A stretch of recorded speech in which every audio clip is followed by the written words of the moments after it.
Hey guys, Gunpowder Handshake back again. Today we're going to be talking about the Sigma, the SW9VE. Now on this one, as you notice, two things different. Has a light and an extended mag. Now guys, before we get started in this video, I didn't do an unboxing in this video because this is one of the first guns I ever purchased. It's probably been several years ago, and I paid almost $500 for the gun back then. You can pick it up now for about $275 or $300 online from what I'm seeing. It's a good gun. It's not a $1,000 1911 or even a $600 Beretta. But for the money that you pay for it, as far as a self-defense or a starter weapon, it's an excellent gun. Let's go ahead and take a look at it. Now the magazine that's in it is a Beretta magazine. It does have dummy shells in it at the moment, training rounds, whatever you want to call them. I've done a little bit of work on the magazine to get it to fit. It is very similar, and I will show you this really quick. I'll let you guys, I don't have a magazine mod because there are a lot of things that go wrong with them. If you do want to do it, it's very closely to 92 FS, 20 or 30 round. That's what I would recommend. Now on this, go ahead and show you really quick. This is a NC Star tactical light. I got a little piece of foam behind it because sometimes I forget and I'll lay it down like that. Well, let's see if it'll do it now. And it'll kick itself on. Now it's an excellent firearm. Like I said, I've had it for several years. I've polished the frame up, or not the frame, I'm sorry, I polished the slide on it. As you can see, it's got a nice little gleam that runs down it. What I would recommend for it is Mother's Mag Polish. It's made for aluminum mags, but it does work great. You've seen it in several of my other videos. I've used it on my stainless steels 1911s and several other parts just to smooth them out after you buff them or sand them. The light, detachable. It's an NC Star light. It's not a bad light. It's a $30 light. Works fairly well. Now to put the light on the Sigma, you're actually going to need a rail adapter. Now you can buy these rail adapters for $9.99 to $11.99 online. Various different places have them. I recommend eBay or Amazon.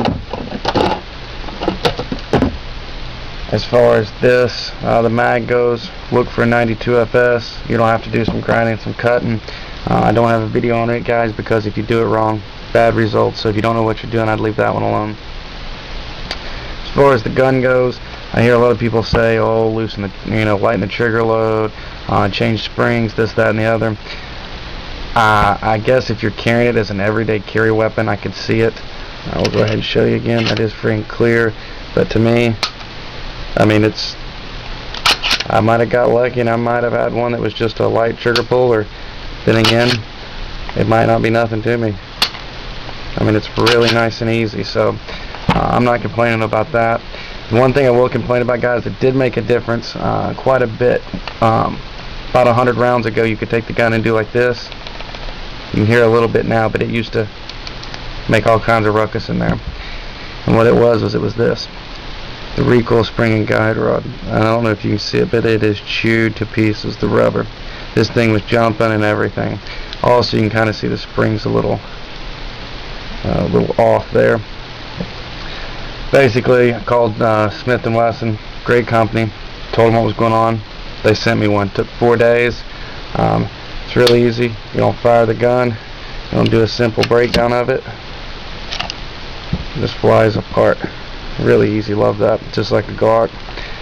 There it is. You don't take the old one out, put the new one in. That simple, that easy.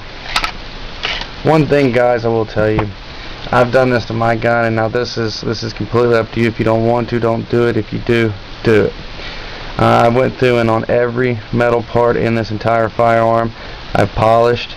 You can get stones, you can do sandpaper, whatever makes you feel more comfortable. To me, I've got a couple different things. One is a small stone that I like to use. It's a very fine, maybe a 600 grit stone.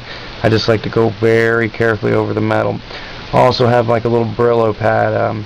I call it my stoning brush, if you will. and I just run it over all the metal. It just makes it really smooth, and that's what you're looking for. Even with the 1911s, the best trigger jobs, the best things are when you pull and it's just a nice smooth pull, and that's what you're looking for, just something nice and smooth. I mean, you can look down in there and see the spring. You can see all your movable parts. Guys, I hear people tell, other guys all the time, oh, you don't need to mess with that, you're not a trained gunsmith, you don't know what you're doing.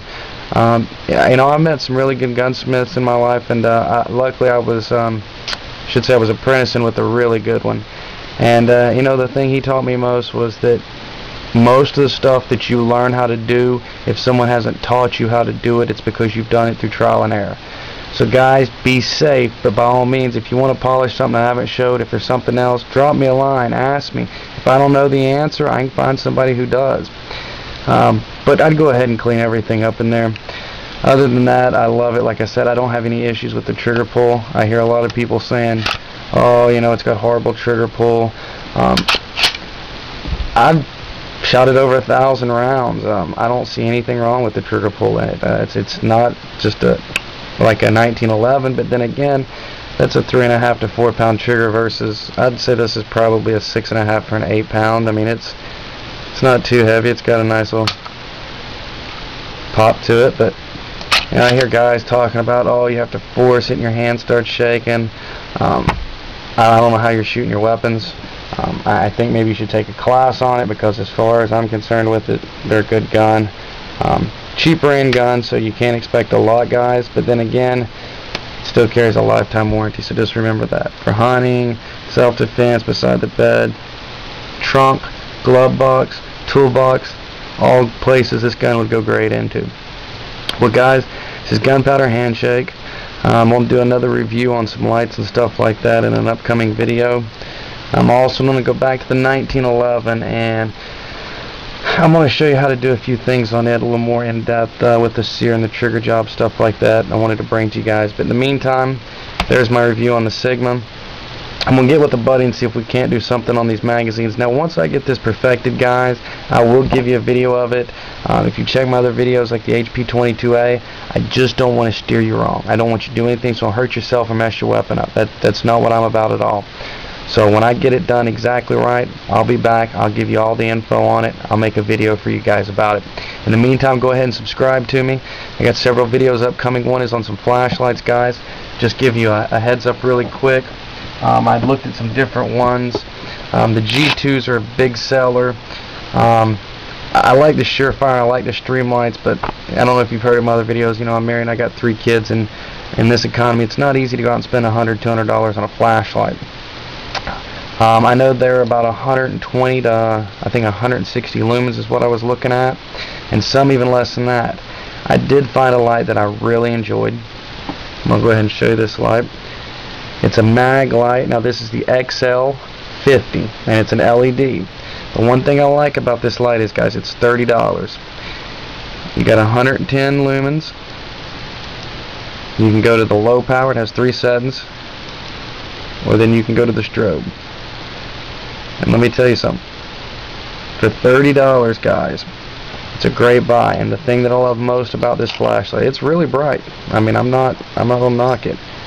My favorite thing, 3 AAA batteries, guys. I've got tons of AAAs lying around. That's the only thing that I really didn't like about my NC Star Tactical light, was the simple fact of the battery would die after an hour, hour and a half usage. Now I understand that's the type of battery that's made, but I really enjoy these little LEDs, or these little AAAs in here, and I'll show you on a comparison.